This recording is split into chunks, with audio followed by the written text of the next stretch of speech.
Langit sore itu terlihat teduh. Mentari merangkak turun perlahan di balik pepohonan, menebar warna jingga ke seluruh sudut halaman rumah. Dari dapur, aroma tumisan buncis dan ayam lada hitam menyeruak, menambah hangat suasana rumah 2 lantai milik Nadia dan Arman. Nadia sibuk di dapur dengan celemek sederhana melilit pinggangnya. Tangannya cekatan memotong cabai, sesekali mengecek wajan di atas kompor. Di sampingnya, terdapat termos air panas dan 2 cangkir teh melati kesukaan Arman. Sambil mengaduk masakan, Nadia tersenyum sendiri, membayangkan wajah suaminya yang pasti pulang dalam keadaan lapar setelah seharian bekerja mengurus toko material milik mereka. Usia pernikahan Nadia dan Arman sudah memasuki tahun ke-8. 8 tahun yang penuh warna. Mereka memulai segalanya dari bawah, dari toko material kecil peninggalan orang tua Arman yang hampir bangkrut. Bersama-sama mereka berjuang, menata ulang sistem penjualan, memperbaiki pelayanan, sampai akhirnya toko itu berkembang menjadi besar dengan omset puluhan juta per bulan. Nadia tidak hanya diam di rumah. Dulu, dia sering datang ke toko membantu pencatatan stok barang, melayani pembeli, atau sekadar membawakan makan siang untuk Arman dan karyawan. Namun sejak 2 tahun terakhir, Arman melarangnya terlalu sering ke toko, katanya supaya Nadia fokus mengurus rumah. Nadia nurut saja. Dia pikir wajar kalau suaminya ingin dia beristirahat lebih banyak di rumah. Lagi pula, Nadia percaya penuh pada Arman.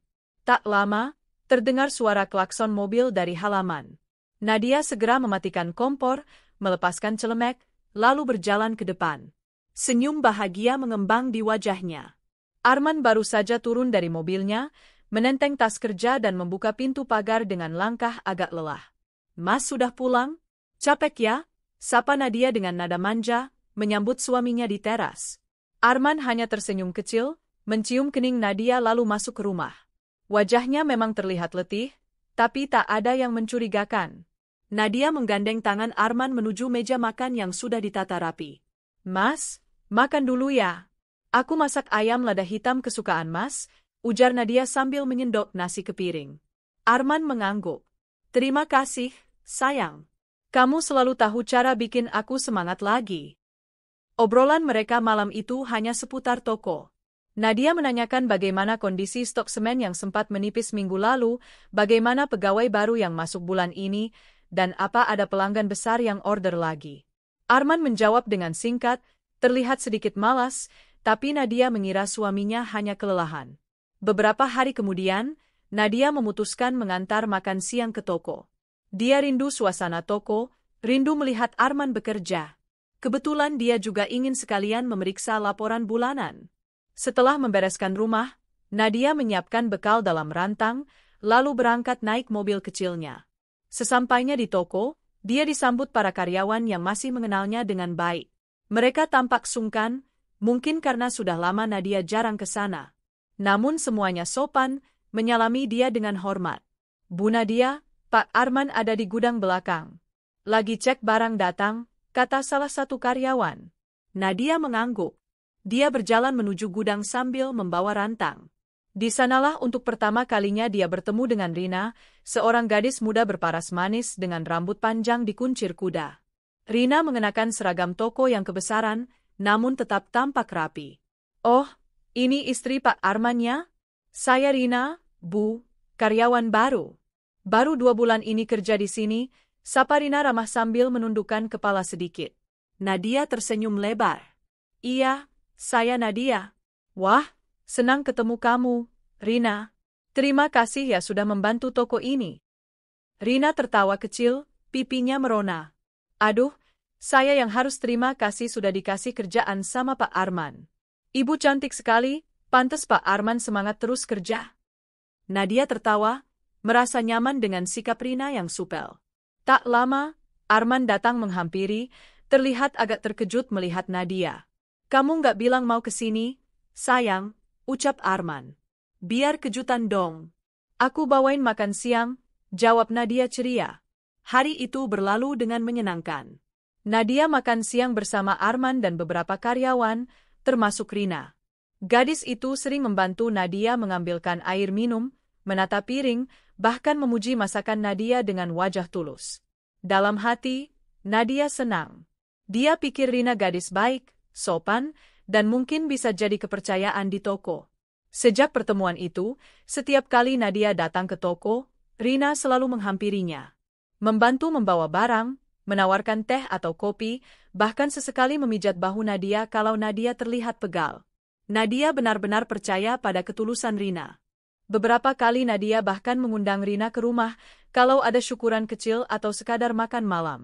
"Rina, kamu makan yang banyak ya. Anggap aja rumah sendiri," kata Nadia suatu malam saat Rina diundang makan bersama. "Terima kasih banyak, Bu. Ibu ini baik banget. Saya malah kayak punya ibu baru," ucap Rina sambil tersipu. Arman hanya mengangguk, menatap Rina sesekali. Nadia tak menaruh curiga sedikit pun. Baginya, suaminya adalah pria yang jujur dan bertanggung jawab. Apalagi rumah tangga mereka tampak harmonis. Setiap malam, Arman masih tidur memeluknya erat, masih mencium keningnya sebelum tidur. Namun, perlahan ada beberapa hal yang mulai terasa aneh. Nadia sering melihat chat Arman yang cepat-cepat dihapus saat Nadia mendekat. Kalau ditanya, Arman bilang hanya urusan supplier. Nadia percaya saja. Lalu, Arman jadi lebih sering pulang terlambat. Katanya mengejar target pesanan proyek besar, harus lembur bersama Rina yang membantu merapikan info C. Nadia sedikit heran kenapa harus Rina terus yang lembur, tapi lagi-lagi dia memilih percaya. Kadang kala saat Rina datang ke rumah untuk mengantar berkas toko, Nadia melihat cara Rina menatap Arman yang menurutnya sedikit terlalu lembut. Tapi Nadia mengusir prasangka itu.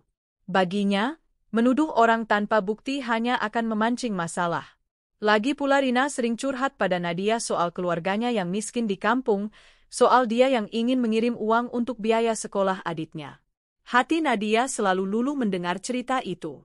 Dia bahkan pernah menyelipkan amplop kecil berisi uang pada Rina, supaya bisa dikirim ke keluarganya. "Terima kasih banyak ya, Bu. Ibu benar-benar malaikat untuk saya," kata Rina waktu itu sambil menitikkan air mata. Sore itu, Nadia duduk di teras rumah, menyesap teh hangat sambil menatap matahari terbenam. Dalam hati dia bersyukur. Dia punya suami pekerja keras, rumah yang nyaman, dan orang-orang baik di sekitarnya. Sesekali dia memikirkan punya anak lagi, siapa tahu akan menambah kebahagiaan rumah tangga mereka. Saat Arman pulang, Nadia langsung berdiri menyambutnya. "Mas mau teh atau kopi? Aku bikinin ya." Arman hanya mengangguk, tampak sedikit acuh. Nadia mengira mungkin suaminya sedang stres urusan toko. Dalam hati, Nadia tak tahu, badai besar sudah menunggu di depan mata. Ia tak menyadari semua kebaikan yang dia tanamkan pada orang-orang di sekitarnya kelak akan berubah menjadi duri yang menikamnya. Namun malam itu, dia tetap memeluk Arman erat saat tidur, merasa hidupnya sempurna. Padahal sejatinya sudah retak, hanya menunggu waktu untuk runtuh berkeping-keping. Pagi itu hujan turun rintik-rintik, membasahi halaman rumah Nadia. Dari balik jendela kamarnya, Nadia memandang pohon mangga yang daunnya berkilau tertimpa air hujan. Dia memeluk tubuh sendiri, merasa ada kekosongan entah kenapa. Biasanya, saat dia bangun, Arman masih tidur di sampingnya. Tapi belakangan ini, suaminya selalu berangkat lebih pagi dari biasanya. Nadia melangkah ke meja rias, menyisir rambut panjangnya pelan. Pandangannya menatap cermin, berusaha mencari apa yang mungkin berubah dari dirinya. Dia masih sama seperti dulu, rambut hitam panjang, kulit kuning langsat, wajah lembut meski mulai tampak garis-garis halus di sudut mata. Namun dalam hatinya, entah kenapa dia merasa mulai kehilangan sesuatu dari Arman. Hari-hari berikutnya berjalan aneh. Arman semakin jarang sarapan di rumah. Pulang juga makin malam. Kalau ditanya, jawabnya selalu sama. "Lembur, sayang. Banyak orderan masuk. Kamu kan harusnya senang, usaha kita maju," ujar Arman sambil menepuk pundak Nadia. Nadia hanya bisa mengangguk, menahan semua pertanyaan yang ingin dia lontarkan. Dia tidak mau terlihat cerewet atau terlalu mengatur. Dalam pikirannya, tugas istri adalah mendukung suami, mempercayai sepenuhnya. Namun kecurigaan pertama benar-benar muncul suatu malam. Saat itu Nadia terbangun sekitar pukul 2 dini hari. Dia menoleh ke samping, tapi Arman tidak ada di tempat tidur. Hati Nadia berdebar. Dia turun dari ranjang, berjalan pelan ke ruang tamu. lampu di ruang kerja Arman tampak menyala. Nadia mengintip dari sela pintu yang sedikit terbuka. Dilihatnya Arman duduk dengan ponsel di tangannya, tertawa kecil sambil mengetik cepat. Dari raut wajahnya, tampak jelas dia sedang mengirim pesan yang membuatnya senang. Sesekali Arman memandangi layar dengan mata berbinar. Nadia menahan napas. Entah kenapa, dadanya terasa sesak. Ada sesuatu yang salah di sana. Keesokan harinya, Nadia memberanikan diri membuka topik saat makan pagi. Mas, semalam gak bisa tidur ya? Aku lihat lampu ruang kerja nyala. Arman mendongak, menatap Nadia datar. Iya, lagi cek catatan stok. Banyak nota supplier yang harus aku cocokkan. Oh, hanya itu yang keluar dari mulut Nadia. Dalam hati, dia menahan pertanyaan lain. Perlu ya sampai tertawa-tawa sendiri begitu? Tapi Nadia menguburnya, takut kalau hanya prasangka. Tak lama setelah itu, Rina mulai makin sering datang ke rumah, membawa berkas atau kadang sekadar titipan dari toko. Nadia yang awalnya senang-senang saja, lama-lama mulai merasa canggung. Apalagi seringkali Rina datang saat Arman sudah di rumah, atau saat Arman baru saja pulang. Suatu sore, Rina datang membawa Matt. Dia duduk di ruang tamu bersama Nadia sambil menyeruput teh yang sudah disediakan. Bu, toko makin rame loh sekarang. Pak Arman hebat banget ngatur semuanya, kata Rina memuji. Nadia tersenyum tipis. Iya, Mas Arman memang pekerja keras. Kamu juga bantu dia banyak kan, Rin? Rina tertawa kecil, menatap Nadia dengan sorot mata yang sulit dibaca. Iya, Bu. Pak Arman itu baik banget sama saya. Kalau nggak ada dia, mungkin saya masih kerja serabutan di kampung. Ya baguslah. Kamu kerja yang rajin ya, biar sama-sama maju. Iya, Bu. Rina memandang Nadia lama, lalu tiba-tiba berkata, Ibu sayang banget ya sama Pak Arman. Pertanyaan itu terdengar ganjil. Nadia mengernyit, lalu mengangguk pelan. Tentulah, dia suami saya. Rina hanya tersenyum samar, entah kenapa senyum itu terasa seperti menyimpan sesuatu. Hati Nadia lagi-lagi terasa nyeri, tapi dia mengusirnya cepat-cepat. Dia tak mau berpikir macam-macam. Suatu hari, Nadia membereskan cucian di kamar mandi. Saat hendak mengambil celana panjang Arman, dia merasakan kantongnya agak berat. Nadia memasukkan tangan ke sana dan menemukan sebuah struk makan malam di restoran mahal. Dia membaca detailnya, dinner for two, paket couple set. Jantung Nadia berdegup kencang. Tanggalnya tercetak jelas, 2 malam lalu, saat Arman bilang lembur. Nadia menutup mulutnya. Tangannya gemetar. Dia ingat, malam itu dia menunggu Arman sampai tertidur di sofa karena cemas. Dia ingin langsung mengonfrontasi Arman, tapi saat Arman pulang malam harinya, lelaki itu tampak lelah dan sedikit kesal karena masalah pengiriman barang. Nadia akhirnya mengurungkan niat. Malam itu, dia hanya bisa menangis diam-diam di kamar mandi, membekap isakannya agar tidak terdengar. Hingga akhirnya hari itu tiba. Hari yang akan Nadia kenang seumur hidupnya sebagai titik balik kehancuran semua kebahagiaan semu. Sore itu Arman pulang lebih awal. Nadia yang sedang membaca majalah di ruang tamu merasa senang melihat suaminya pulang lebih cepat. Namun senyum Nadia langsung hilang saat melihat siapa yang berdiri di belakang Arman. Rina. Berdiri di situ dengan pakaian semi-formal, riasan wajah tipis tapi cukup jelas menunjukkan dia ingin tampil cantik. Arman menutup pintu, menatap Nadia dengan wajah serius. Sayang, duduk dulu ya. Aku mau ngomong sesuatu yang penting. Nadia menelan ludah. Dia duduk, menatap Arman dan Rina bergantian. Rina menunduk, tapi terlihat jelas senyum kecil di ujung bibirnya. Arman menghela napas panjang. Aku mau ngomong langsung, supaya nggak berlarut-larut. Rina, dia akan jadi istri mudaku. Dunia Nadia seakan berhenti berputar. Suara detak jantungnya menggema keras di telinga. Dia menatap Arman, berharap ini hanya candaan bodoh. Tapi wajah Arman serius. Apa? Mas, kamu bilang apa barusan? Suara Nadia gemetar, air matanya sudah mulai menggenang. Rina, dia akan jadi istri mudaku. Aku ingin kamu menerima dia, biar kita semua hidup rukun. Kamu tetap istri pertamaku, nggak akan berubah. Nadia menoleh pada Rina, menatap perempuan yang selama ini dianggapnya seperti adik. Namun alih-alih merasa malu, Rina justru menatap Nadia dengan sorot mata penuh kemenangan. Tidak, tidak akan pernah, suara Nadia meninggi. Aku nggak mau dimadu, Mas. Apalagi sama dia, sama orang yang selama ini aku percaya. Arman menghela napas. Kamu pikir aku nggak berhak bahagia juga? Aku lelaki, wajar punya 2 istri. Kamu kan tetap di sini, nggak kekurangan apa-apa. Nadia berdiri, menunjuk Rina dengan tangan gemetar. Kamu pura-pura baik selama ini, pura-pura hormat sama aku, padahal kamu tikam aku dari belakang. Rina hanya mengangkat bahu, tampak sama sekali tidak menyesal. Bahkan ia menjawab pelan, maaf ya, Bu. Tapi saya juga punya hak bahagia. Nadia hampir tak bisa bernapas saking marah dan sakit hatinya.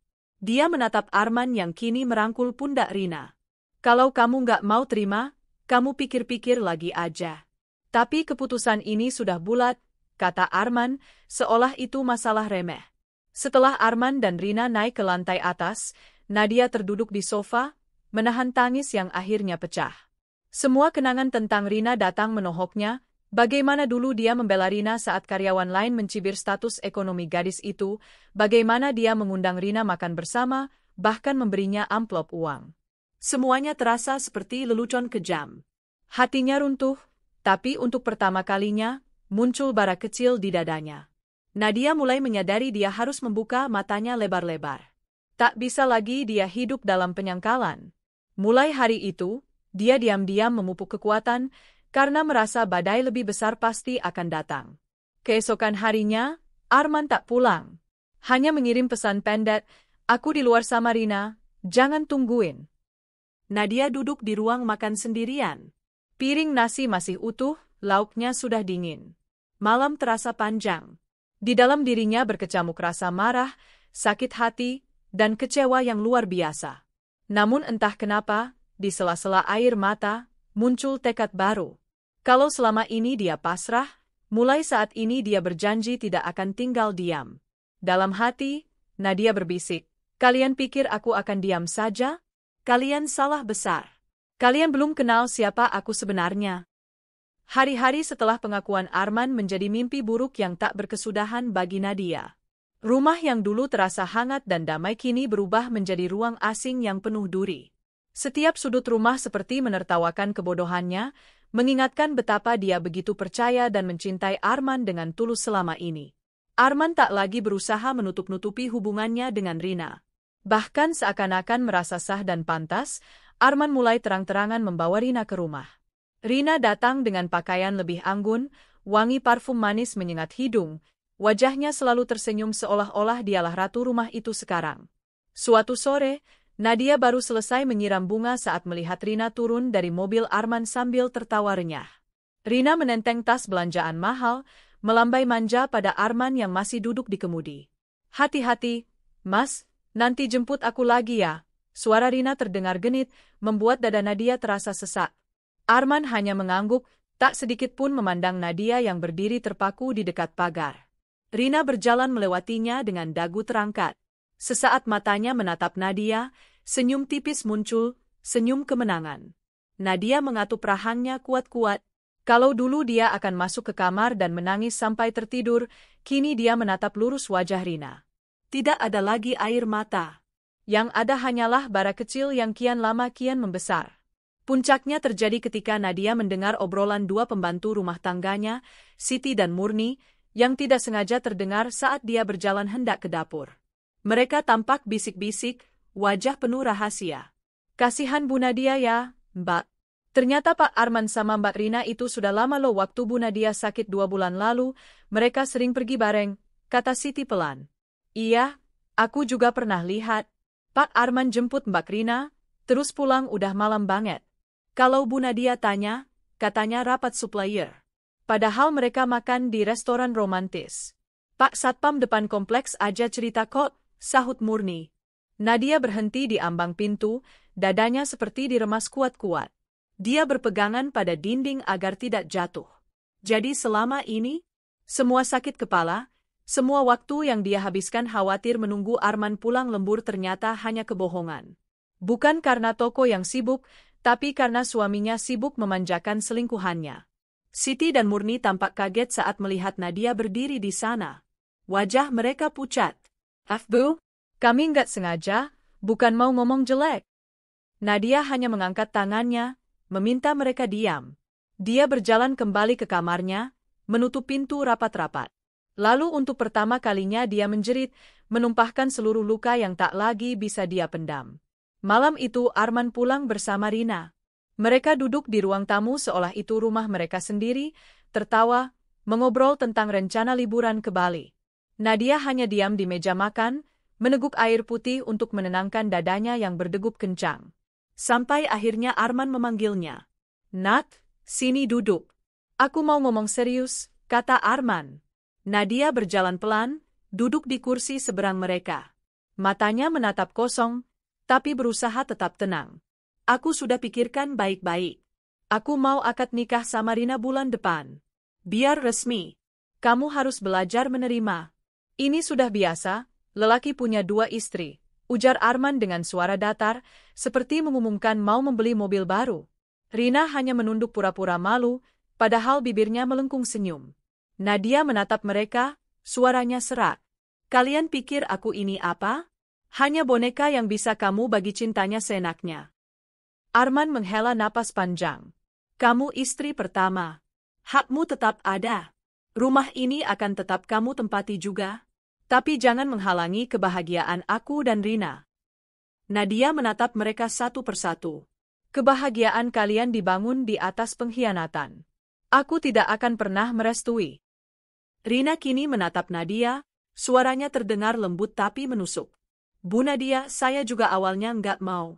Tapi hati saya sudah terlanjur sayang sama Pak Arman. Kalau ibu bisa nerima, kita bisa hidup rukun, saya janji akan tetap hormat sama ibu. Nadia tertawa sinis. Hormati aku? Kamu bahkan sudah menusukku dari belakang sejak dulu. Kamu pura-pura baik, pura-pura hormat, ternyata hanya menunggu waktu untuk merebut semua yang kupunya. Rina menegakkan kepala, matanya kini tidak lagi malu. Kalau ibu terus menolak, itu pilihan ibu. Tapi Pak Arman tetap akan nikahin saya. Saya mohon, jangan bikin Pak Arman tertekan. Nadia berdiri, air matanya menetes tapi dia cepat menyekanya. Kalian mau bahagia di atas penderitaan orang lain? Lakukan sesuka hati kalian. Tapi ingat, karma tidak pernah tidur. Arman hanya diam, menatap Rina lalu menggenggam tangan perempuan itu. Mereka benar-benar tanpa rasa bersalah. Hati Nadia terasa remuk. Seminggu kemudian, Nadia mendapat surat pengacara. Ternyata Arman diam-diam mengajukan gugatan harta gonogini, memisahkan aset mereka. Rumah yang selama ini mereka tempati, yang dibangun bersama-sama dari awal pernikahan, ternyata sepenuhnya atas nama Arman. Dia dulu memang menuruti saja permintaan Arman untuk mencatat rumah hanya atas satu nama demi memudahkan pinjaman bank. Kini semua berbalik menghantamnya. Arman pulang malam itu bersama Rina, dengan 2 orang satpam toko ikut serta. Nat, aku sudah bilang baik-baik. Kalau kamu nggak mau terima Rina, lebih baik kamu pergi dulu dari sini. Nadia menatap suaminya, wajahnya pucat. Kamu tega, Mas? Ini rumah kita, tempat kita bangun mimpi bersama. Rumah ini atas nama aku. Aku cuma minta kamu pergi sementara. Jangan bikin susah. Nanti kalau kamu sudah tenang, kita bisa atur lagi, kata Arman santai. Nadia menatap 2 satpam yang berdiri di belakang Arman. Tubuhnya menggigil marah. Kamu mau usir aku? Kamu benar-benar kejam. Rina memeluk lengan Arman, tersenyum sinis. Bu, ini lebih baik daripada kita terus ributkan? Saya nggak mau Pak Arman stres. Nadia menatap perempuan itu lama. Lalu dia masuk ke kamar, mengemasi pakaian sekadarnya dalam satu koper. Dia berdiri di depan pintu rumah, menatap suami yang dulu sangat dia cintai. Suatu hari nanti kamu akan menyesal, Mas. Dan kamu akan tahu, kehilangan orang yang tulus mencintaimu jauh lebih menyakitkan daripada ditinggal orang yang hanya menginginkan hartamu. Nadia berjalan meninggalkan rumah itu, tidak menoleh lagi meski dadanya terasa seperti dihantam palu besar. Air matanya jatuh satu persatu, tapi dia menegakkan kepala. Kalau dulu dia lemah, mulai malam itu dia bersumpah tidak akan lagi jadi perempuan bodoh yang hanya menangisi takdir. Dia akan membalas semua perlakuan mereka. Sampai tuntas. Malam pertama di pengasingan. Nadia menginap di rumah kontrakan kecil milik temannya, Lani. Rumah itu jauh dari mewah, hanya 2 kamar, dapur mungil, dan ruang tamu yang juga difungsikan sebagai ruang makan. Namun malam itu, tempat kecil itu terasa jauh lebih aman dan hangat daripada rumah mewah yang baru saja dia tinggalkan. Lani menatap Nadia dengan iba. Kamu istirahat dulu ya, Nat. Besok kita obrolin semua pelan-pelan. Nadia hanya mengangguk. Malam itu dia menangis di ranjang pinjaman, memeluk bantal seerat-eratnya. Semua kenangan tentang rumahnya, tentang hari-hari dia menata taman, memilih gorden, membeli perabot bersama Arman, terasa menikam. Namun di balik tangisnya, dia mulai menyusun rencana. Kalau Arman mengira dia akan menyerah, mereka keliru besar. Keesokan harinya, Nadia bangun dengan mata bengkak tapi sorot mata lebih tajam. Dia duduk bersama Lani di meja makan kecil, meneguk kopi panas sambil menarik napas panjang. Aku akan balas mereka, Lan. Tapi enggak dengan cara murahan. Aku akan hancurkan Arman di tempat yang paling dia banggakan, tokonya. Lani mengangguk pelan. Aku akan bantu kamu. Kita cari pengacara, kita gali semua celah. Kamu juga masih punya saham kan di toko itu, meski kecil? Nadia mengangguk. Iya, dulu aku kasih modal juga dari warisan orang tuaku. Itu akan jadi pintu masukku. Dia menggenggam cangkirnya kuat-kuat. Untuk pertama kalinya sejak diusir, Nadia merasa hidupnya punya tujuan baru. Dia akan rebut lagi haknya. Dia akan buat Arman dan Rina merasakan pahitnya dijatuhkan dari tempat tinggi. Dalam hati Nadia berbisik, kalian pikir aku lemah? Kalian pikir aku akan terus menangis? Lihat saja, ini baru permulaan. Pagi itu, untuk pertama kalinya sejak diusir, Nadia bangun dengan dada lebih ringan. Meskipun sisa tangis semalam masih meninggalkan rasa perih, tapi matanya tak lagi bengkak seperti hari sebelumnya. Dia duduk di meja makan kontrakan kecil Lani, menatap secari kertas di depannya. Di situ ada sketsa rencana yang mulai dia tulis semalam, antara air mata dan amarah. Di seberangnya, Lani duduk menatap serius. Sahabatnya itu sejak awal tak pernah suka pada Arman. Berkali-kali Lani memperingatkan Nadia supaya jangan terlalu menyerahkan semua urusan rumah dan bisnis pada suaminya saja. Tapi Nadia dulu terlalu percaya. Kini dia sadar, Lani benar. Aku sudah dapat kontak pengacara bagus, Nat. Nanti sore kita ketemu. Dia bilang dia bisa bantu bongkar laporan keuangan Arman, siapa tahu ada celah. Kamu kan masih punya saham meski kecil. Kita bisa pakai itu, kata Lani sambil menatap Nadia tajam. Nadia mengangguk pelan. Aku mau rebut semuanya, Lan. Rumahku, hakku, semua, dan kalau bisa aku mau usahanya jatuh. Biar dia ngerasain sakitnya dihancurin orang yang dia percaya. Lani meraih tangan Nadia, menggenggam erat. Aku akan temani kamu terus, Nat. Kita selesaikan ini sama-sama. 2 hari kemudian, Nadia dan Lani duduk di sebuah kafe bertemu dengan pengacara bernama Pak Rangga. Lelaki berusia 50-an itu tampak berwibawa, berkacamata tebal, cara bicaranya tenang namun tajam. Setelah mendengar cerita Nadia, Pak Rangga mengangguk serius. Kebetulan Bu Nadia masih punya saham 15% di CV toko material itu. Itu cukup untuk minta laporan keuangan resmi, bahkan untuk ikut memutuskan kebijakan besar. Apalagi kalau nanti kita temukan indikasi manipulasi pajak atau penipuan transaksi. Bisa kita tekan dia dari situ. Nadia menatap Pak Rangga dengan mata berbinar penuh harap. Kalau bisa, saya mau semuanya jatuh, Pak. Termasuk dia harus bertanggung jawab secara hukum kalau terbukti menyeleweng. Pak Rangga tersenyum tipis. Kita akan mulai pelan-pelan, Bu. Saya akan kirim surat permintaan audit internal. Kalau dia menolak, justru bagus, kita bisa langsung bawa ke jalur hukum. Lani menepuk pundak Nadia. Lihat kan? Kamu nggak sendiri. Pelan-pelan kita pasti bisa. Untuk pertama kalinya setelah berminggu-minggu dihina, ditikam, dan dibuang, Nadia merasakan sedikit rasa lega. Dia punya senjata sekarang. Dan dia akan menggunakannya dengan sabar, menusuk Arman di tempat paling dia banggakan, usahanya. Nadia tak berhenti di situ. Dengan dibantu Lani, dia juga mulai mempekerjakan seorang detektif swasta. Bukan hanya untuk memantau keuangan Arman, tapi juga untuk mengumpulkan bukti perselingkuhan Arman dan Rina yang bisa memperkuat posisinya di pengadilan nanti. Hasilnya mengejutkan. Dalam waktu 2 minggu, detektif itu menyerahkan setumpuk foto dan video. Terlihat jelas Arman dan Rina bermesraan di villa saat mengaku sedang bisnis trip keluar kota. Ada foto mereka bergandengan tangan di mall mewah, makan malam romantis, bahkan rekaman CCTV hotel tempat mereka menginap bersama. Nadia menatap foto-foto itu dengan napas memburu. Tangannya gemetar saat membalik lembar demi lembar. Rasanya seperti membuka luka yang belum kering. Tapi dia tahan. Dia harus kuat. Ini akan jadi peluru untuk menembak balik orang-orang yang sudah merenggut kebahagiaannya. Sementara itu, usaha Arman perlahan mulai bermasalah.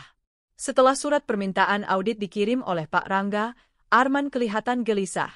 Beberapa supplier yang sebelumnya setia memasok barang mulai ragu. Mereka takut kalau Arman bermasalah dengan pajak atau ban. Perlahan, mereka mengalihkan distribusi ke toko-toko lain. Salah satunya ke toko material baru yang diam-diam dibangun Nadia bersama Lani. Ya, selama proses hukum berjalan, Nadia tak tinggal diam. Dia meminjam modal dari adiknya yang bekerja di luar negeri, lalu mendirikan toko material dengan nama berbeda, tapi memakai beberapa relasi supplier lama. Berkat reputasi baik Nadia yang dulu sering mengurus pembayaran dan komunikasi dengan supplier, banyak yang justru beralih mendukung Nadia. Kalau Bu Nadia yang jalanin, kami yakin lebih aman, kata salah satu distributor semen. Arman tentu saja murka. Beberapa kali dia datang ke rumah kontrakan Lani, menuduh Nadia merebut pelanggannya. Tapi Nadia hanya berdiri di depan pintu dengan wajah datar, tak lagi menangis atau memohon. Dulu kamu usir aku dari rumah kita, Mas. Sekarang kamu marah karena aku bangkit? Kamu pikir aku akan terus jadi istri bodoh yang manut saja ditendang keluar? Kata Nadia dengan suara dingin. Arman hanya bisa menatapnya tajam, wajahnya merah padam. Di belakangnya, Rina menunggu di mobil, menatap penuh kecemasan. Mereka mungkin baru mulai menyadari, musuh mereka bukan Nadia yang lemah dan hanya bisa menangis. Hari-hari Rina pun tidak lagi seindah dulu. Setelah resmi menikah dengan Arman, dia memang tinggal di rumah Nadia yang dulu. Tapi keadaan berubah. Penjualan toko menurun drastis. Arman sering pulang dengan wajah muram, mulai marah-marah tak jelas. Bahkan beberapa kali terdengar mereka bertengkar dari dalam rumah, terutama saat penagih hutang datang.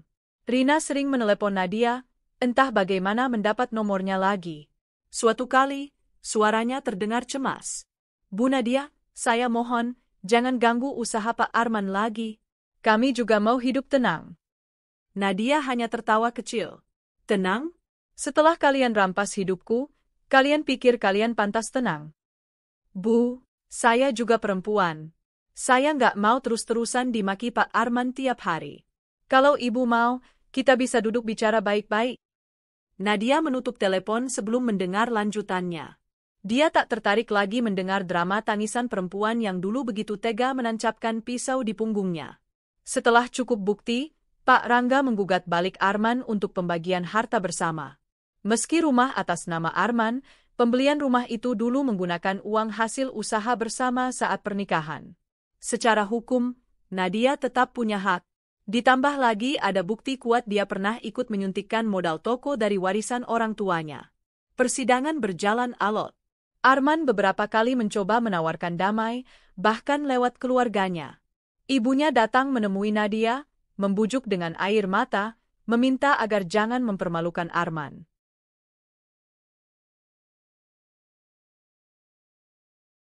Tolonglah, Nat, bagaimanapun dia ayah dari cucu-cucuku nanti, kata ibu mertua Nadia sambil mengusap bahunya. Tapi Nadia hanya menatap perempuan tua itu dengan sayang yang hambar. Maaf Bu, dulu saya sayang sama keluarga ini, saya jaga nama baik kalian. Tapi saya sudah cukup diinjak. Sekarang biarkan hukum yang tentukan. Pada sidang putusan, hakim memutuskan rumah itu harus dijual, hasilnya dibagi 2. Namun Nadia melalui pengacaranya sudah menyiapkan pembeli bayangan, seorang kerabat Lani. Rumah itu dibeli lalu langsung diatasnamakan Nadia lagi. Arman hanya bisa terdiam di ruang sidang. Rina tampak menangis, menutup wajahnya dengan tisu. Mereka baru sadar, semua licik mereka selama ini justru membuka jalan bagi Nadia untuk merebut kembali apa yang memang haknya. Tak hanya itu, bukti-bukti laporan pajak yang tak bersih dan transaksi fiktif Arman terbongkar. Dia harus menghadapi pemeriksaan pajak dengan kemungkinan denda ratusan juta. Supplier semakin menjauh. Toko mereka kini nyaris tak punya pembeli besar lagi. Suatu siang, Nadia berdiri di depan pagar rumah lamanya, kini sudah resmi kembali miliknya. Bersamanya ada petugas jurusita yang akan memastikan Arman dan Rina segera angkat kaki. Saat pintu dibuka, Rina keluar dengan wajah kusut. Matanya bengkak, rambutnya berantakan. Arman muncul di belakangnya, wajahnya penuh amarah tercampur putus asa. "Kamu puas sekarang, Nat? Kamu udah rampas semuanya dari aku," bentak Arman. Nadia hanya menatap mereka dengan mata tenang. "Aku hanya ambil kembali yang memang milikku. Kalianlah yang dulu membuang aku tanpa rasa iba." Rina menunduk, menahan tangis.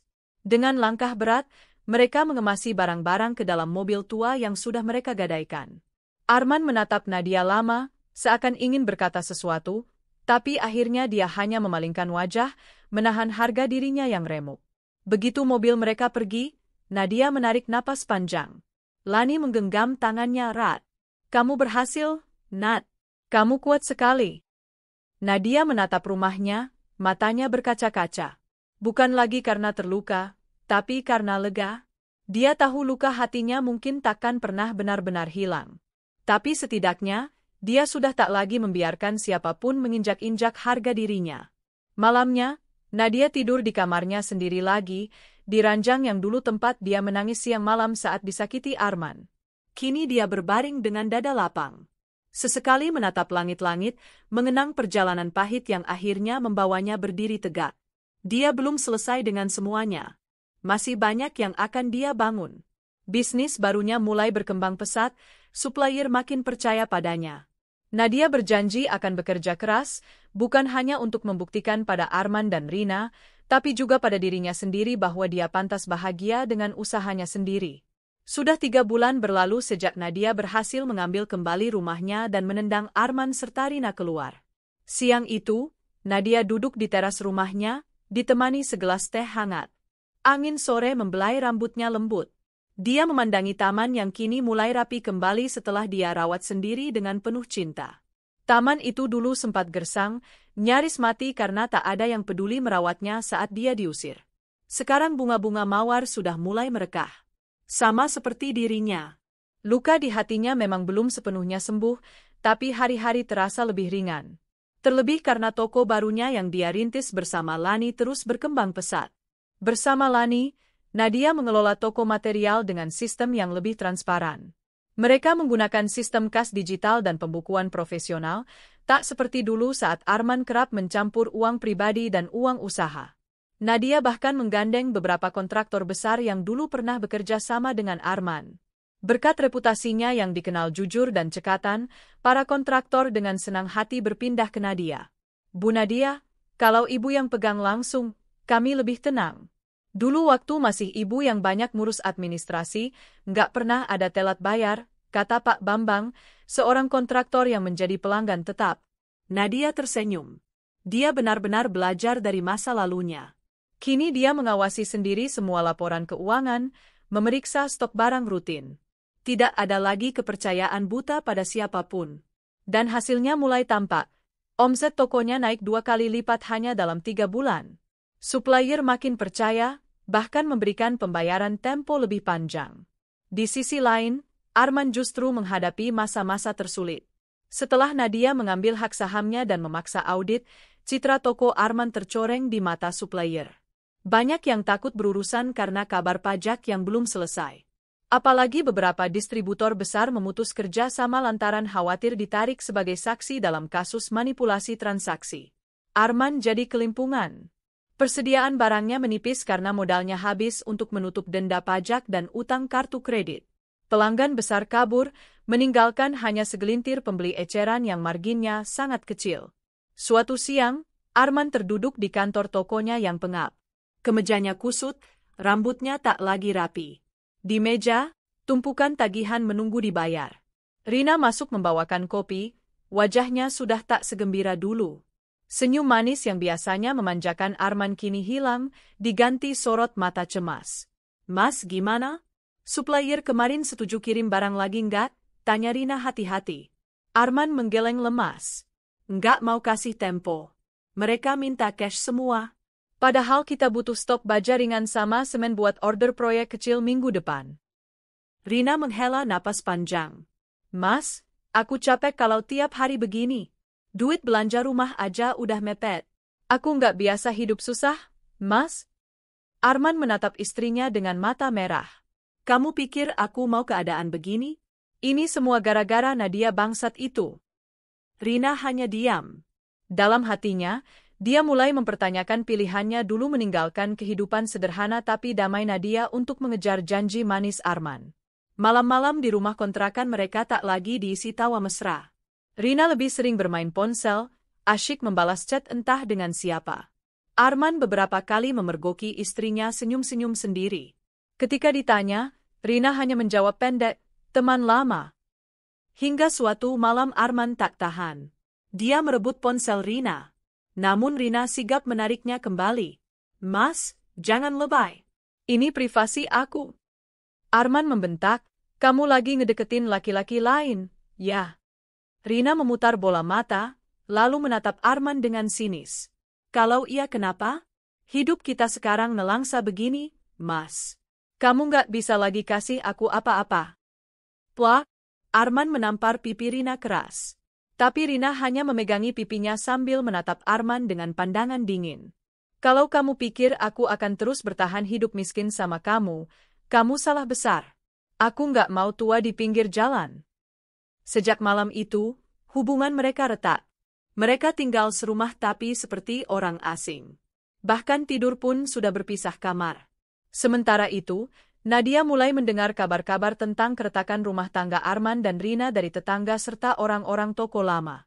Meski sempat merasa kasihan, tapi dia cepat mengusir rasa iba itu. "Dulu mereka bisa tega usir aku dari rumahku sendiri.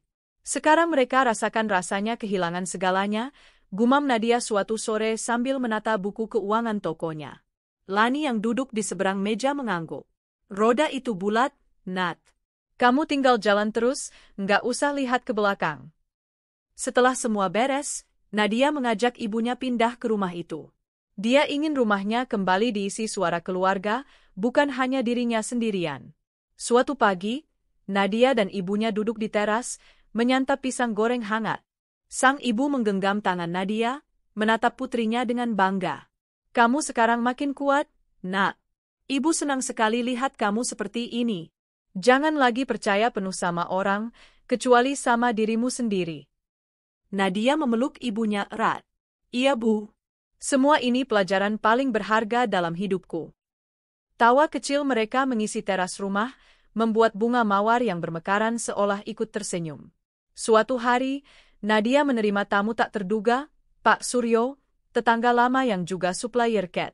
Lelaki parubaya itu datang untuk membicarakan kontrak pasokan ke toko Nadia yang baru.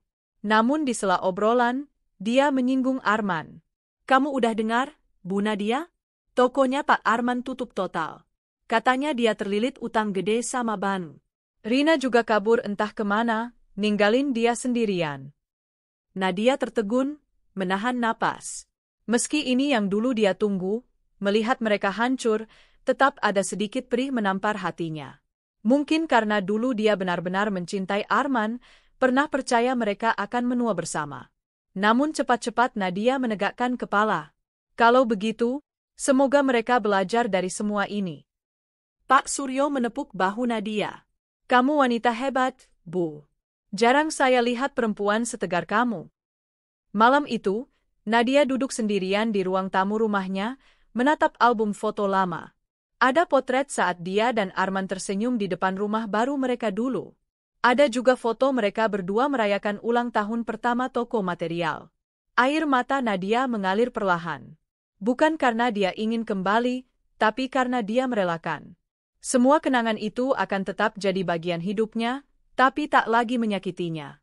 Dia menutup album, menatap langit-langit, lalu berbisik pelan, seakan berbicara pada dirinya sendiri yang dulu. Terima kasih sudah bertahan, Nat. Kamu nggak lagi sama yang kamu cinta, tapi kamu akhirnya utuh, lengkap, dan lebih kuat dari sebelumnya.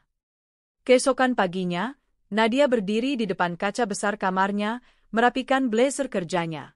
Dia akan bertemu investor baru yang tertarik menanam modal di toko materialnya. Nadia kini punya visi jauh lebih besar. Dia ingin membuka cabang-cabang toko lain, mempekerjakan lebih banyak karyawan, menghidupkan ekonomi sekitar. Dia tersenyum pada bayangannya sendiri. Perempuan dalam cermin itu bukan lagi Nadia yang lemah, yang dulu hanya menjadi bayang-bayang kesuksesan suaminya. Kini dialah pusatnya, dialah pemilik seluruh mimpinya. Saat berjalan keluar rumah, Nadia menatap taman di halaman. Mawar merah yang dia tanam beberapa bulan lalu kini mekar sempurna. Dia mendekat, menghirup harumnya dalam-dalam. Di hatinya, dia mengucapkan kata-kata untuk Arman, Rina, dan dirinya sendiri.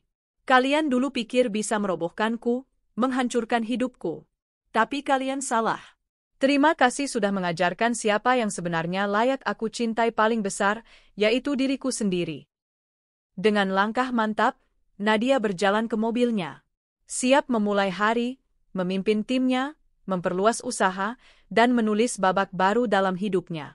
Kali ini bukan sebagai istri seseorang, tapi sebagai Nadia yang berdiri sendiri, penuh harga diri, dan siap meraih masa depan yang dia ciptakan dengan tangannya sendiri. Sudah hampir setahun sejak Nadia merebut kembali rumah dan martabatnya dari genggaman Arman dan Rina. Hidupnya kini berjalan tenang, stabil, bahkan jauh lebih baik daripada masa-masa dia masih bersama Arman. Toko materialnya makin berkembang, kini sudah membuka satu cabang baru yang dikelola oleh keponakan Lani. Supplier-supplier besar berebut menawarkan kontrak pasokan dengan harga lebih miring, karena reputasi Nadia yang dikenal jujur, disiplin, dan cepat bayar. Suatu pagi, Nadia baru saja menandatangani berkas kerja sama dengan sebuah perusahaan kontraktor asing. Dia berjalan keluar kantor dengan senyum puas, menenteng tas kerja dan beberapa dokumen. Hatinya damai, tenang, sesuatu yang dulu hampir tak pernah dia rasakan, meski sudah punya segalanya secara materi. Di pelataran parkir, dia melihat Lani melambai dari mobilnya. Nat, sini dulu, ada yang mau aku kenalin. Nadia menghampiri, masih tertawa kecil. Kenalin siapa lagi, Lan? Jangan bilang kamu mau jodoh-jodohin aku sama siapa. Sabar, ini beda, Lani nyinyir, lalu membuka pintu samping mobilnya. Dari dalam, turun seorang pria tinggi, kulit sawo matang, dengan kemeja putih digulung di lengan. Wajahnya ramah, senyumnya hangat, matanya teduh. Lani menepuk bahu pria itu. Nadia, ini Haris, konsultan konstruksi yang bantu proyek renovasi ruko baru kita. Haris mengulurkan tangan, suaranya dalam dan lembut. Senang akhirnya bisa ketemu langsung Bu Nadia. Saya banyak dengar dari Bu Lani. Ibu luar biasa, sukses bangun bisnis dari nol. Nadia tersenyum sopan, menyalami Haris. Ada sesuatu yang aneh, bukan rasa jatuh cinta, tapi seperti menemukan orang yang menenangkan. Rasanya tidak memaksa, tidak membuat dadanya berdebar cemas seperti dulu bersama Arman. Ini lebih seperti menghirup udara segar setelah lama terkurung ruangan pengap. Beberapa hari kemudian, Haris mulai sering datang ke toko Nadia untuk membahas detail teknis pembangunan cabang kedua. Mereka bicara panjang tentang spesifikasi baja ringan, tentang jalur distribusi pasir, hingga strategi menekan biaya operasional. Nadia senang, karena Haris bukan hanya konsultan yang mengejar proyek, tapi benar-benar memahami bagaimana menjaga kualitas dengan efisiensi maksimal. Suatu sore, mereka selesai meninjau lokasi proyek. Haris menawarkan mengantar Nadia pulang karena hari sudah menjelang maghrib. Rumah ibu kan searah dengan jalan pulang saya. Sekalian, biar saya pastikan ibu sampai rumah aman, kata Haris sambil menatap Nadia dengan tatapan tulus. Nadia sempat ragu, tapi Lani yang kebetulan ada di sana menyikutnya pelan, berbisik, santai aja, Nat. Dia orang baik kok. Lagian udah kayak saudara sendiri sama tim proyek kita. Akhirnya Nadia setuju. Di dalam mobil, mereka banyak mengobrol ringan. Tentang jalanan macet, tentang makanan kaki lima favorit, bahkan tentang tanaman hias. Nadia heran, kenapa dia begitu nyaman membuka obrolan yang dulu terasa remeh-temeh. Haris sesekali tertawa, suaranya renyah dan hangat, membuat Nadia ikut tersenyum.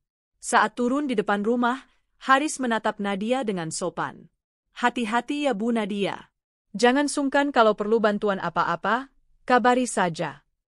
Nadia mengangguk, dadanya hangat. Entah bagaimana, dia merasa dilindungi, bukan dalam arti dimiliki, tapi benar-benar dihargai sebagai manusia. Namun malamnya, Nadia duduk sendirian di kamarnya. Pikiran tentang Haris masih terbayang-bayang. Bukan karena dia langsung jatuh cinta, tapi karena kehadiran Haris mengusik rasa aman yang baru saja stabil. Nadia menatap pantulan dirinya di cermin, mengusap pipinya pelan. "Jangan bodoh lagi, Nat, hati-hati. Jangan ulangi kesalahan dengan jatuh pada lelaki hanya karena mereka baik," bisiknya pada diri sendiri. Dia tahu betul, luka dari pengkhianatan Arman masih bersemayam. Kadang-kadang muncul tiba-tiba dalam mimpi buruk. Atau ketika melihat pasangan suami istri tertawa di warung makan, hatinya masih sedikit nyeri. Tapi dia menolak membiarkan masa lalunya mendikte seluruh hidupnya. Nadia kini lebih bijak, lebih tegas pada dirinya sendiri. Hubungan mereka terus berlanjut. Nadia dan Haris makin sering bertemu karena proyek cabang baru berjalan sangat intens. Namun setiap kali selesai urusan pekerjaan, Haris tidak pernah memaksa Nadia untuk sekadar ngopi atau makan malam. Kalaupun mengajak, selalu dengan kalimat ringan, "Kalau Ibu Nadia berkenan, kalau tidak ya enggak apa-apa sekali." Nadia diam-diam menghargai itu. Haris memberinya ruang, tak pernah menuntut lebih, tak pernah menanyakan hal-hal pribadi kecuali Nadia sendiri yang memulai. Suatu sore di warung bakso pinggir jalan dekat lokasi proyek, Haris tampak menatap Nadia lama. "Bu Nadia, maaf kalau ini terlalu pribadi. Tapi saya ingin bilang, saya kagum sekali sama Ibu. Nggak banyak wanita yang bisa bangkit sedemikian kokoh setelah dihancurkan." Nadia terdiam, menatap mangkuk baksonya. Tangannya meremas sendok. "Hidup saya dulu hancur banget, Mas Haris. Saya sampai diusir dari rumah saya sendiri. Dipermalukan. Tapi saya nggak mau mati hanya karena disakiti orang lain." Haris mengangguk pelan, wajahnya sungguh-sungguh. "Itulah kenapa Ibu luar biasa.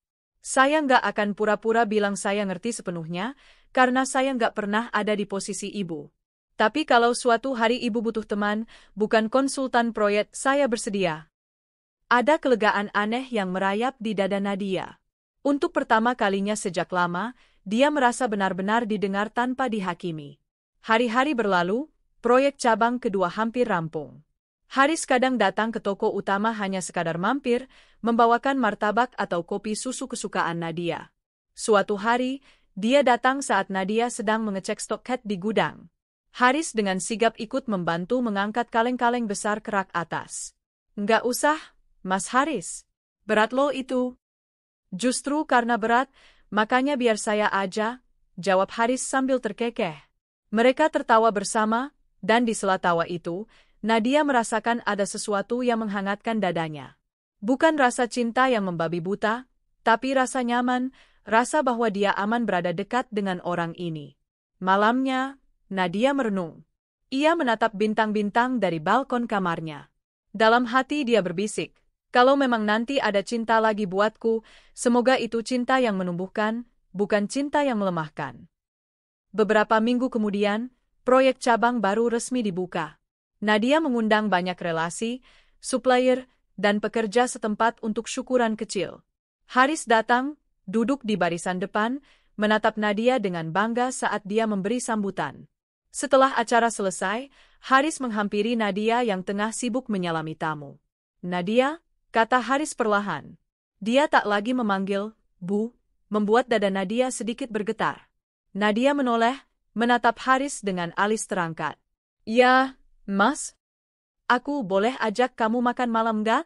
Bukan sebagai klien atau rekan kerja, tapi sebagai Haris yang ingin mengenalmu lebih dekat, kalau kamu mengizinkan."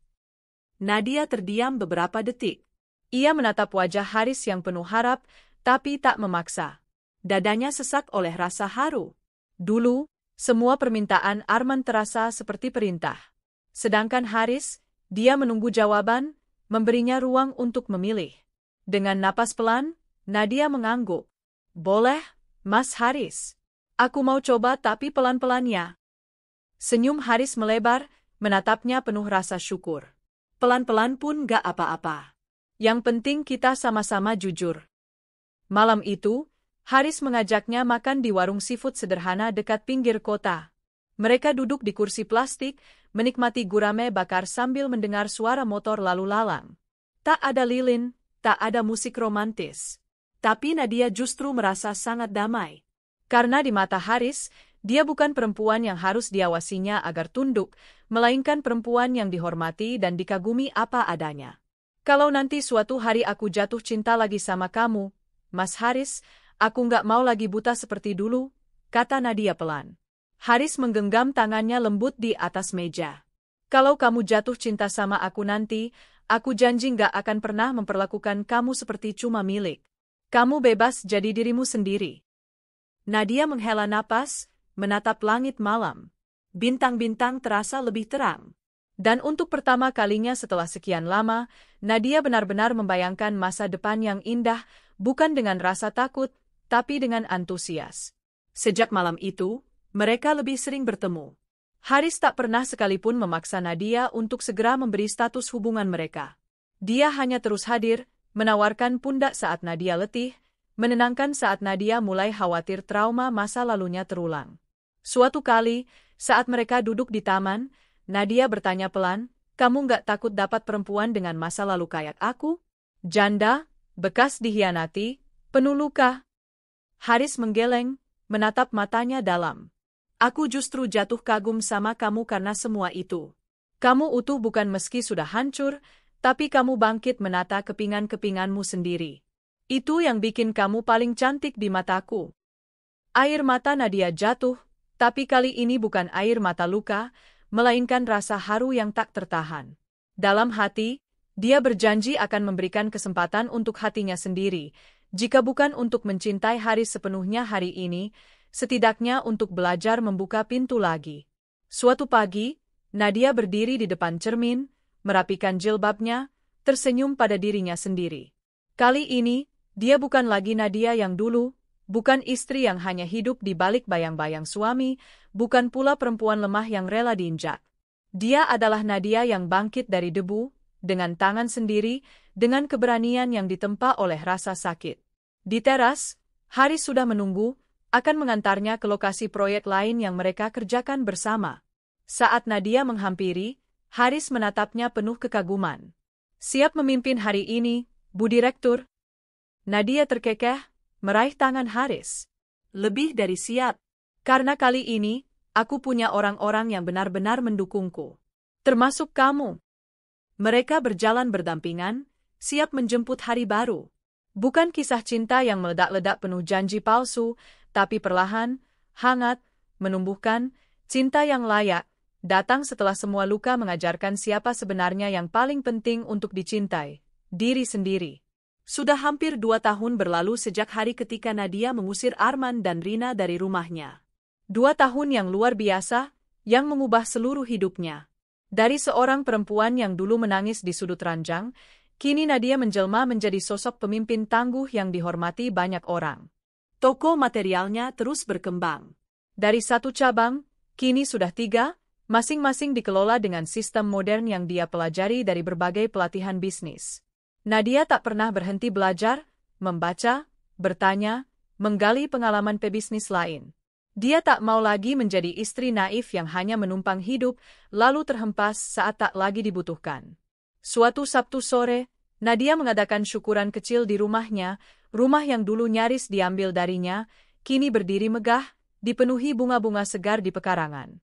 Di teras, ibunya duduk menata kue-kue, sementara Lani sibuk mengatur catering. Ada juga para karyawan toko yang sudah seperti keluarga, bercanda sambil membantu menata meja. Tak lama, Haris datang membawa beberapa pot mawar putih. Dia langsung menghampiri Nadia yang sedang berdiri memeriksa daftar tamu. Untuk menambah koleksi bunga kamu di taman belakang, kata Haris sambil tersenyum. Nadia menatapnya, lalu mengambil pot itu dengan hati berbunga. Terima kasih, Mas Haris. Kamu selalu saja tahu hal-hal kecil yang bikin aku senang. Sejak setahun lalu, Haris dan Nadia memang semakin dekat. Namun hubungan mereka tak pernah diburu-buru. Haris tidak pernah memaksa Nadia menikah, tidak menuntut apapun. Mereka berjalan perlahan, membangun rasa percaya setahap demi setahap. Dan bagi Nadia, itulah bentuk cinta paling melegakan, cinta yang memberi kebebasan, bukan memenjara. Sore itu, saat acara syukuran berjalan hangat, datang kabar mengejutkan. Salah satu tetangga lama Nadia yang hadir berbisik. Bu Nadia, Bu, tahu nggak? Si Pak Arman sekarang jualan gerobak bakso di pasar. Kasihan banget, dia kurus, mukanya kusut. Nadia tercekat sesaat. Ada gelombang rasa iba menyusup, tapi cepat-cepat dia menepisnya. Dia tidak mau lagi hanyut oleh rasa kasihan pada seseorang yang dulu tak segan-segan menginjak harga dirinya. Dia hanya tersenyum tipis. Semoga dia baik-baik saja. Saya sudah tidak ada apa-apa lagi sama dia. Di sudut hatinya, Nadia merasa lega. Bukan lega karena melihat mantan suaminya menderita, tapi karena dia benar-benar tidak lagi peduli. Semua dendam, marah, sakit hati yang dulu membakar dada kini hanya tinggal abu. Dan hidupnya tak lagi dikendalikan oleh masa lalu itu. Malam harinya, setelah semua tamu pulang, Nadia duduk di teras rumah ditemani Haris. Mereka hanya diam menikmati secangkir teh hangat, mendengarkan suara jangkrik, dan memandang lampu-lampu rumah tetangga yang mulai redup. Haris menoleh, menatap wajah Nadia yang diterangi temaram lampu taman.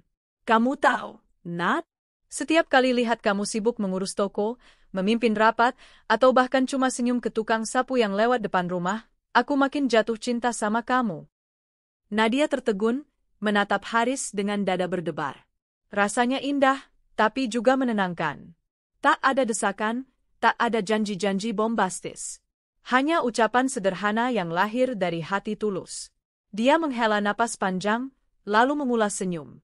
Dulu aku pikir cinta itu harus selalu menggebu-gebu. Harus janji sehidup semati, harus bilang, aku nggak bisa hidup tanpamu. Tapi sekarang aku baru ngerti, cinta yang paling dalam justru yang bisa bilang, aku mau hidup sama kamu, meski tanpa kamu pun aku tetap bisa bahagia. Haris menatapnya lama, lalu menggenggam tangannya. Dan kamu sekarang begitu, Nat. Kamu utuh, bahkan tanpa aku. Makanya aku bangga sekali bisa di samping kamu. Air mata Nadia menitik. Tapi kali ini bukan karena luka. Ini air mata syukur, karena dia telah melewati badai besar dalam hidupnya, berdiri di tebing yang dulu nyaris menjerumuskannya, lalu melihat matahari terbit dengan mata kepala sendiri. Beberapa bulan kemudian, saat bisnis Nadia makin stabil, Haris kembali datang pada suatu malam dengan membawa sekotak kecil velvet biru. Mereka sedang duduk di ruang tamu. Haris menatapnya dalam, tangannya sedikit gemetar. Nadia, aku sudah lama banget menahan ini. Tapi baru sekarang rasanya benar-benar pas. Dia membuka kotak itu. Di dalamnya ada cincin simpel, tak terlalu besar, tapi berkilau cantik. Maukah kamu menikah denganku? Bukan karena kamu butuh pelindung, bukan supaya hidupmu lengkap, tapi supaya kita saling melengkapi. Kalau kamu belum siap pun, aku rela menunggu. Nadia terisak. Seluruh hidupnya terasa seperti film yang berputar cepat. Dia teringat dulu saat duduk menangis sendirian di kontrakan Lani, saat diusir dengan hinaan dari rumahnya sendiri, saat harus memohon pada supplier agar memberi tempo karena Arman menghilang. Dan kini dia duduk di rumahnya sendiri, usahanya berkembang, ditemani lelaki yang bersedia sabar menunggu hatinya sembuh total. Ia mengangguk, menatap Haris dengan mata berembun. Aku mau, Mas Haris. Aku mau nikah sama kamu. Tapi kamu harus janji satu hal. Apa saja? Kalau suatu hari aku takut lagi, takut kamu pergi, takut dikhianati, tolong sabar. Jangan bosan meyakinkan aku. Haris tersenyum lega, lalu memeluk Nadia erat. Aku janji. Kamu bisa jatuh lagi berkali-kali, aku akan tetap di sini bantu kamu bangkit. Pernikahan mereka diadakan 6 bulan setelah itu. Hanya di halaman rumah Nadia, dengan taman mawar sebagai latar. Tak ada dekorasi berlebihan. Ibunya Nadia berdiri sambil menahan tangis bahagia. Lani menjadi saksi utama, memeluk Nadia erat sebelum ijab kabul dimulai. Saat penghulu mengucap, "Sah," Nadia menitikkan air mata. Bukan karena akhirnya dia menikah lagi, tapi karena dia menikah dalam keadaan benar-benar siap. Siap jika cinta ini berhasil. Siap juga jika suatu hari dunia tak lagi ramah, sebab dia sudah tahu cara berdiri sendiri. Malam pertama mereka sebagai suami istri pun dihabiskan hanya dengan duduk di teras, menatap bintang sambil saling menggenggam tangan. "Aku nggak janji hidup kita selalu indah, Nat," kata Haris sambil mengecup punggung tangannya. "Tapi aku janji kita akan selalu hadapi semuanya sama-sama." Nadia memejamkan mata, membiarkan air mata syukur mengalir. Dia merasakan debaran tenang, bukan takut, tapi penuh rasa aman. Setahun setelah pernikahan itu, Nadia duduk di ruang kerjanya, menata kembali beberapa dokumen lama. Dia menemukan album foto masa lalu, termasuk foto pernikahannya dengan Arman dulu, foto toko material pertama kali buka, bahkan foto dia dan Rina sedang tertawa di kasir toko. Seketika dadanya sesat. Tapi kali ini dia tidak buru-buru menutup album itu. Dia menatap setiap gambar, menarik napas panjang. Lalu dengan tenang menutup album, memasukkannya ke kardus berlabel "Kenangan Lama", lalu menyimpannya di gudang. Selesai. Buku lama telah ditutup. Hidupnya kini menatap buku baru, dengan lembar-lembar kosong yang siap diisi cerita lebih indah. Suatu pagi, Nadia bangun lebih dulu. Haris masih tertidur di sebelahnya, napasnya teratur. Nadia bangkit, berjalan ke cermin besar di sudut kamar, menatap dirinya sendiri. Perempuan dalam pantulan itu tampak matang, dewasa, dan utuh. Dia tersenyum, lalu berbisik pada dirinya sendiri, seperti mantra yang selalu dia ulang sejak dulu. "Kamu berharga, Nadia. Bahkan sebelum siapapun mencintaimu. Bahkan sebelum Haris datang. Kamu cukup. Kamu sempurna."